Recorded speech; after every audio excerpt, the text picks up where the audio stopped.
انسان کے پاس جو طاقت انسان کو برائی کا حکم دینے والی ہے اس کو قرآن مجید نے نفس امارہ سے تعبیر کیا، اور یہ جو لفظ امارہ ہے یہ آمر، حکم دینے والا، جب اس کا آپ مبالغہ بناتے ہیں کہ بار بار حکم دینا، انسسٹ کرنا، بار بار کہنا کہ تم یہ کام کرو، تو اس کے لیے لفظ جو ہے وہ امارہ استعمال ہوتا ہے۔ رسول خدا صلی اللہ علیہ وآلہ وسلم کی احادیث میں یہ بات موجود ہے کہ آپ نے فرمایا تھا کہ اعد عدو کا نفسوں کا التی بین جنبیک، کہ تمہارا جو سب سے بڑا دشمن ہے وہ تمہارا یہی نفس ہے کہ جو تمہارے اپنے پہلو کے درمیان میں ہے۔ ہمارے سامنے اس وقت دو چیزیں ہیں جو انسان کی دشمن کے طور پہ سامنے آتی ہیں۔ ایک شیطان ہے کہ جسے قرآن مجید نے واضح طور پہ کہا کہ شیطان اور ابلیس یہ تمہارا دشمن ہے، اور شیطان نے خود بھی کہ دشمنی کا اظہار کیا ہے۔ اور ایک دشمن خود انسان کے اندر ہے کہ جسے جو ہے وہ اس کا وہ نفس کہتے ہیں، وہ جذبہ کہتے ہیں کہ جو اسے برائی کی طرف لے کر جاتا ہے۔ دو دشمن ہو کے احادیث میں جو بڑا دشمن کہا گیا وہ اسی نفس امارہ کو کہا گیا کہ اگر شیطان اپنا کردار چھوڑ بھی دے، شیطان جو ہے وہ اپنا کردار ختم کر دے، تو سب سے جو بڑا کردار ہے وہ انسان کی اس خواہش کا ہے کہ جو اس کے اندر جنم لے چکی ہے، جو اس کے اندر موجود ہے، کہ جس نے اس سے بار بار جو ہے برائی کی طرف لے کے جانا ہے۔ یعنی اگر ہم یہ دیکھیں تو ہر انسان انفرادی طور پہ وہ اس کی جو زندگی ہے وہ دشمنی والی زندگی ہے۔ وہ ایسا نہیں ہے کہ وہ کہے کہ بس بڑی اطمینان کی میری زندگی چل رہی ہے اور مجھے کسی سے کچھ لڑنا نہیں پڑے گا، کسی سے جھگڑنا نہیں پڑے گا۔ نہیں،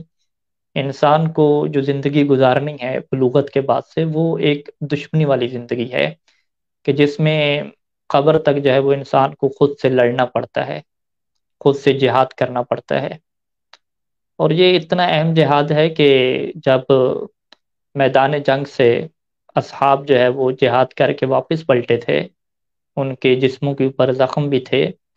تو اللہ کے رسول نے جب ان کا استقبال کیا اور کہا کہ مرحبا بقوم، کہ اس قوم کو میں خوش آمدید کہتا ہوں کہ جنہوں نے چھوٹا جہاد تو کر لیا،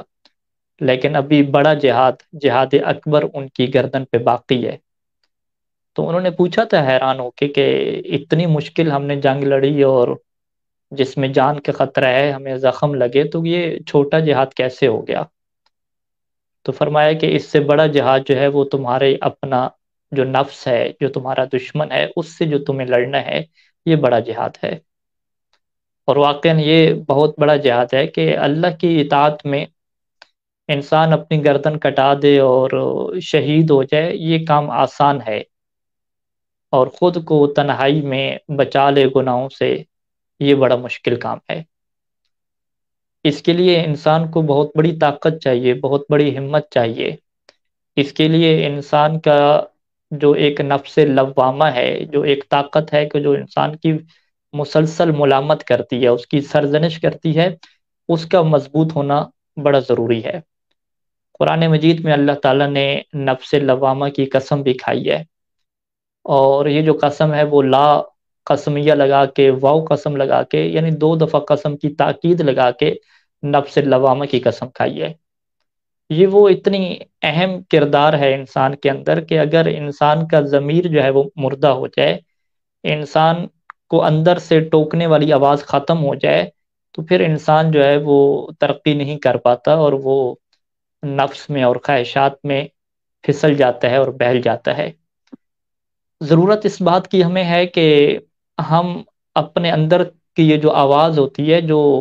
ہمیں ٹینشن دیتی ہے، جو ہمیں سناتی ہے بارہا کہ تم نے غلط کیا، تم غلط کر رہے ہو، تم کیا کر رہے ہو، تم اہل بیت کے چاہنے والے ہو، تم وہ ہو کہ تمہارا امام اسی دنیا میں موجود ہے، امام مہدی کی خدمت میں تمہارے اعمال پیش ہو رہے ہیں، تم جو عمل کرتے ہو وہ اہل بیت کی خدمت میں پیش ہو جاتا ہے، تمہیں خود کو سنبھالنا ہے، تم کوئی عام انسان نہیں ہو۔ یہ جو آوازیں آنا شروع ہوتی ہیں تو انسان تھوڑا سا فکر مند ہو جاتا ہے، اور میں یوں کہوں کہ تھوڑا سا ٹینشن میں چلا جاتا ہے، اور بارہا یہ آواز اندر سے آ رہی ہوتی ہے۔ تو آج کی دنیا میں انسان کیا کرتا ہے کہ اپنی اس ضمیر کی آواز کو دبانے کے لیے، جو اس کی کلاس لگا رہی ہے، جس نے اس کو عدالت میں لا کے کھڑا کر دیا ہے، اس آواز کو مدھم کرنے کے لیے، دبانے کے لیے انسان جو ہے وہ انٹرنیٹ اور موبائل کا سہارا لیتا ہے۔ انٹرنیٹ اور موبائل کا سہارا لے کے بہت ساری فلمیں، بہت ساری ڈرامے، بہت ساری انٹرٹینمنٹ میں اپنے آپ کو مصروف کر لیتا ہے، تاکہ وہ جو اندر سے انسان کو پھٹکار لگ رہی تھی، اندر سے جو ایک نفس لوامہ اپنی حرکت میں تھا اور انسان کو سنا رہا تھا، اس کی آواز دب جائے، انسان تھوڑا مصروف ہو جائے۔ یہ وہ انتہائی خطرناک پہلو ہے کہ جس کی وجہ سے انسان کے اندر کا جو ضمیر ہے وہ پھر انسان کی سرزنش کرنا چھوڑ دیتا ہے۔ انسان بہت سارے گناہ کر دیتا ہے، لیکن پھر اندر سے اس طرح کی ایک کیفیت نہیں جنم لیتی کہ جس میں انسان اتنا ٹینشن میں چلا جائے، اتنا غم میں چلا جائے کہ میں نے یہ کیا کر دیا۔ پھر وہ ایسے چیزیں ختم ہو جاتی ہیں۔ پھر انسان بڑے سے بڑے گناہ تنہائی میں کر دیتا ہے، دوسروں کے ساتھ کر دیتا ہے، تو وہ اندر سے طاقت ختم ہو جاتی ہے، کیونکہ انسان نے اس طاقت کو، اس نفس لوامہ کو دبانا شروع کر دیا۔ اپنے آپ کو فارغ نہیں کیا، اپنے آپ کو فری نہیں کیا کہ وہ سوچے، اپنے بارے میں سوچے اور فیصلہ کرے کہ اس نے کہاں جانا ہے، اس کی آخری منزل کون سی ہے۔ اس نے اپنے ذہن کو سوچنے نہیں دیا، اس نے اپنے ذہن کو بڑا مصروف بنا کے رکھا ہے ادھر ادھر کی چیزوں میں، دنیا کی چیزوں میں۔ آج کے ایک جوان کے لیے جو سب سے بڑا چیلنج یہ ہے کہ وہ اپنے اوپر کنٹرول کرے، موبائل اور انٹرنیٹ کے استعمال کو کنٹرول میں کرے، یہ بہت بڑا چیلنج ہے۔ ایک نوجوان یہ تو کہتا ہے کہ میں بہت سارے گروپ چلاؤں گا، بہت سارے لوگوں کو بیدار کروں گا، ان کو امریکہ اور اسرائیل کے خطروں سے آگاہ کروں گا، اتنی اتنی روز کی پوسٹیں کروں گا لمبی لمبی، لیکن وہ اپنی زندگی میں دیکھے کہ کیا وہ اپنے آپ کو کنٹرول کر پا رہا ہے؟ کیا رات کو وہ خود ٹائم پہ سو جاتا ہے؟ کیا وہ صبح خود کو نماز کے اوپر جگا پا رہا ہے؟ خود تو وہ اتنا کمزور ہے کہ بالکل چھوٹے بچوں کی طرح، کہ جس سے موبائل کے اوپر کنٹرول ہی نہیں ہے۔ موبائل کے اوپر بیٹھے تو پوری پوری رات اس کی گزر جائے، موبائل کے اوپر بیٹھے تو پورا پورا دن اس کا گزر جائے، نہ کھانے کی ٹینشن، نہ کھانے کی توجہ، نہ والدین کی فکر، نہ بھائیوں کی فکر، نہ بیوی بچوں کا خیال۔ یہ انسان تو بہت کمزور ہے۔ اسے یہ تو فکر ہے کہ میں نے لوگوں کو بیدار کرنا ہے، لیکن اپنی اس کو فکر نہیں ہے۔ اور کیا خوبصورت جملہ امام خمینی علیہ رحمہ کا مشہور ہے کہ تم سب سے پہلے اپنے اوپر تو انقلاب نافذ کرو۔ اپنے آپ کو تو تم اس قابل بنا سکو کہ خود کو صبح کے ٹائم پہ بیدار کر سکو، خود کو رات کو ٹائم پہ سلا سکو۔ جب تم چھوٹے بچوں کی طرح ہو کہ جس سے زبردستی موبائل لیا جاتا ہے کہ وہ ہوم ورک کریں، جس کو زبردستی موبائل لے کے کھانا کھلایا جاتا ہے، جس سے زبردستی موبائل لے کے اسے سلایا جاتا ہے، وہ بچہ کمزور ہے۔ تو اے نوجوان، کیا تم بھی زندگی کی اس حصے میں اتنے کمزور بن چکے ہو کہ اپنے آپ پہ کنٹرول نہیں کر پاتے، اپنے آپ کو سنبھال نہیں پاتے؟ اگر ایک انسان خود کو نہیں سنبھال پا رہا، خود کو کنٹرول نہیں کر پا رہا، تو وہ جتنی تنظیموں کو چلا رہا ہے، جتنے پیجز کو چلا رہا ہے، جتنی بیداری کی چیزوں کو چلا رہا ہے، تو یہ ذرا سی تھپکی ہے، یہ نفس امارہ کی ایک اس کو تھوڑا سا اطمینان ہے کہ ماشاءاللہ تم اچھا کر رہے ہو،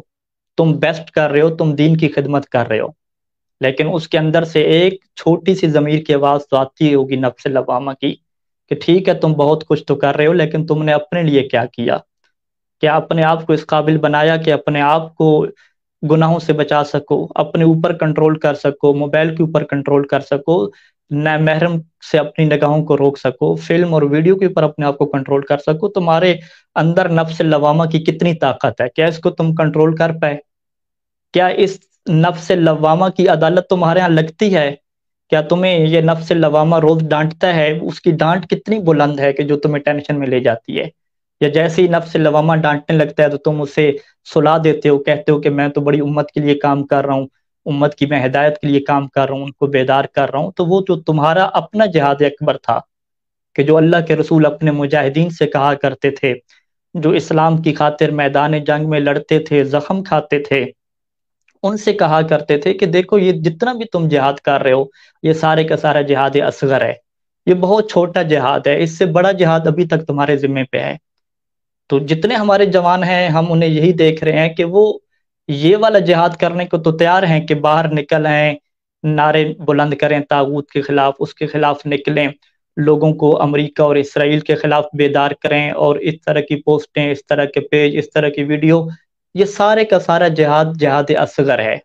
میدان جنگ میں چلے جائیں، زخم کھا کے آ جائیں، یہ بھی جہاد اصغر ہے۔ آج ایک نوجوان تصویر لگاتا ہے میدان جنگ کی کہ یہ دیکھیں میں نے جہاد کیا، اس طریقے سے میں نے دفاع کیا مقدسات کا، وہ اس کو بڑا کارنامہ سمجھتا ہے۔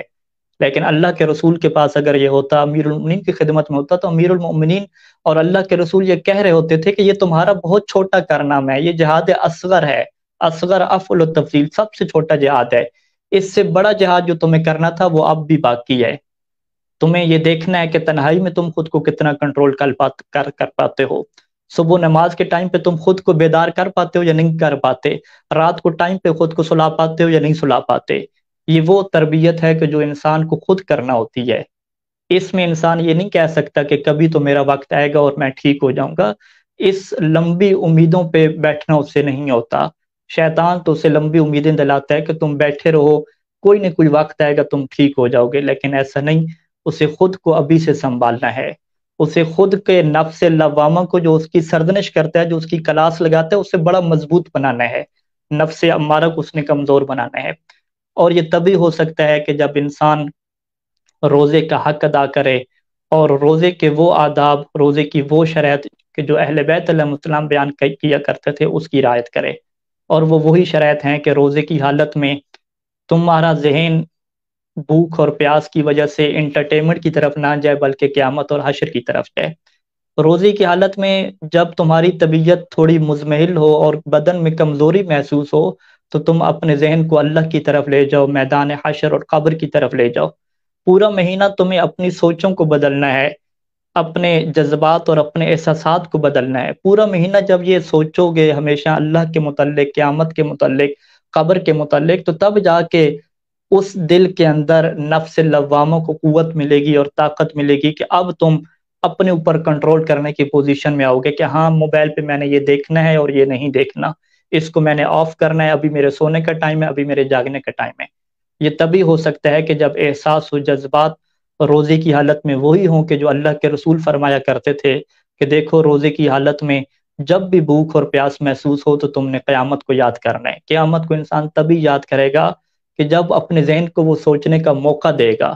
اپنے ذہن کو سوچنے کا وہ موقع تب دے گا کہ جب موبائل، انٹرنیٹ کو وہ سائٹ پہ کرے گا، ان چیزوں کو سائٹ پہ کرے گا، تھوڑی سی ٹینشن ذہن کے اوپر بنے گی اور سوچنا شروع کرے گا،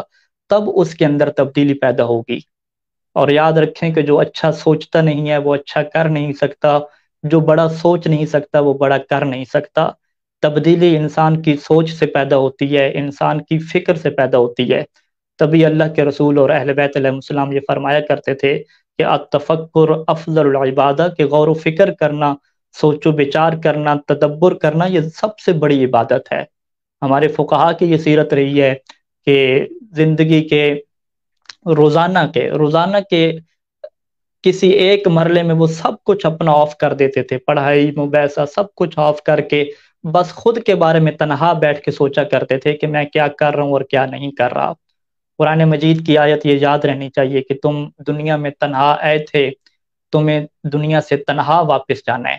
آپ اور مجھے تنہا واپس جانا ہے۔